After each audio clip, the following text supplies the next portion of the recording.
There was an assassination attempt on the Slovakian prime minister, and there are thoughts or theories that because he was dissenting against the World Health Organization's pandemic treaty, that people tried to take him out. And this was a threat. This is some kind of a wake-up call to shake these guys awake and to say, hey, you better get in line or else this is going to happen to you as well. Again, that is the thought. I'm not saying there's a connection, but it's very odd that we're seeing people that are dissenting against this treaty come out and then things are happening to them. Now, what you have to realize is the monumental scale of the repercussions of this agreement if it were to be ratified and to be approved by 2/3 of the member states of the 190 some people. Now, what it's basically going to do is give up freedom and give it over to the World Health Organization for them to allow us as member states to respond according to how they want us to respond. And we're basically giving up our freedom, our constitution to them. And there are many nations, including Slovakia and even, I believe, the UK, who, with Nigel Farage,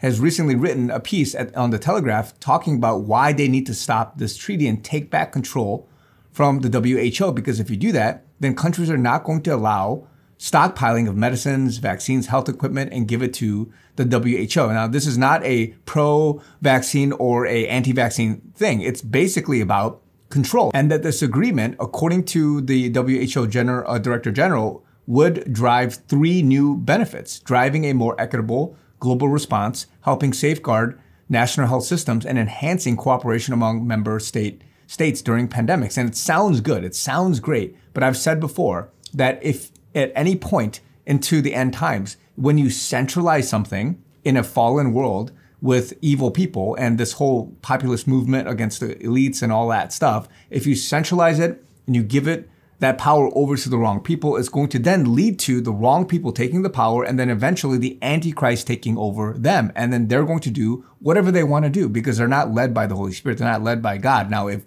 Jesus himself comes over and dictates everything, then that's a good thing. I've said this before, that any centralized power, it will be good if it's used for good things and it's done by pure good people. But if it's in the wrong hands, it will obviously fall into being used for evil things. And so let's just take a look quickly. What has the Bible said about this? I've said this before. Many people talk about this.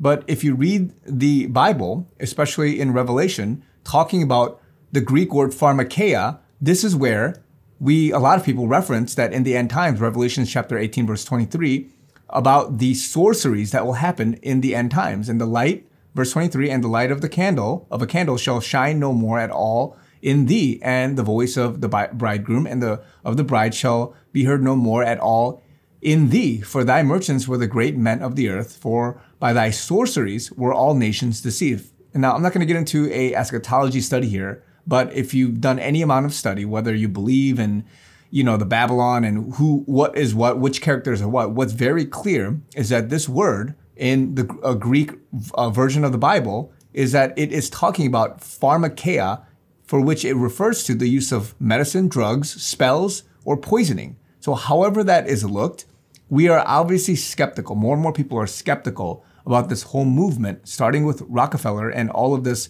modern day medicine. I'm not saying anything completely bad about modern day medicine, but the pharmaceutical component being reliant on a patented drug instead of whatever is out there, the natural herbs and remedies and things that have been so demonized, this movement is going against what God really ordered, which was that you pray, you heal, and you go through the Lord and you allow what has been given to you without the need of some monetary intervention, insurance companies, pharmaceutical companies, and these guys to heal you. Now, I'm not saying, again, that modern medicine is bad. You have great surgeries, great things that are happening and it's working. But this movement to prescribing you something that you need to be hooked on, this stuff, it will move into what this whole movement into the end times would be, just like what we saw with the COVID vaccines and this whole movement. They will scare you into saying, hey, you need to take this, you need to inject yourself with this. And again, for the purposes of censorship, which is still strong, I'm not going to talk about all of the stuff that's happening right now. You can follow other guys that are tracking these deaths and all these adverse effects that are happening. You can track these things, but there's a big movement now about the research and what it's shown. But the key point here is that whether it's with foods, whether it's with drugs, whether it's with anything, there are certain things that have hindered the progress, the natural healing of people. And so I'm saying this because as we move into more of the end times, you're going to see this. You already had, since last year, the Slovakian Prime Minister, his name is Robert Fico, who was deemed a disinformation actor, for which he calls it a fabrication by pharma companies. And this whole thing, again, with COVID-19, the World Health Organization, there's a whole slew of campaigns against this guy. And again, I'm not a Slovakia expert by any means, but of course, with the news coming out, you wonder, 2 and 2 together, it's very clear what he stood for, and it's very clear what happened to him and the attempt on his life. And so I'm saying all this because we've got to be careful. We've got to be concerned in a sense, stay prayed up, but be educated. So I'm going to end with this quick video that I may have posted before, but it's an educational sort of documentary that shows the history of what's happened up to now. So I'll end it with that, and I'll talk to you guys very soon. Around the same time that John D. Rockefeller seized U.S. media, he also hijacked U.S. medicine. When it was discovered that drugs could be produced from petroleum, America's top oil mogul ordered his army of propagandists to invert reality accordingly.